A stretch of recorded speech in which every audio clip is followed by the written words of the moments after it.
Good morning my friends! For today's video, ipapakita ko po itong isang napakagandang place sa northern part ng Thailand. Ito po ay Choi Phong Tea Plantation at super ganda ng place, super lamig. Okay, from Chiang Rai Airport, going to this place is about an hour only. Alright? At dito sa plantation na ito, sa taas may viewing deck, may kainan, may tea, may cake. Ang sarap, ang sobrang nakaka-relax.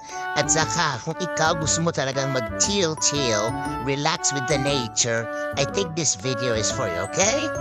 I hope you can visit this place soon. Alright? Thanks for watching this video. Have a nice day. Bye-bye.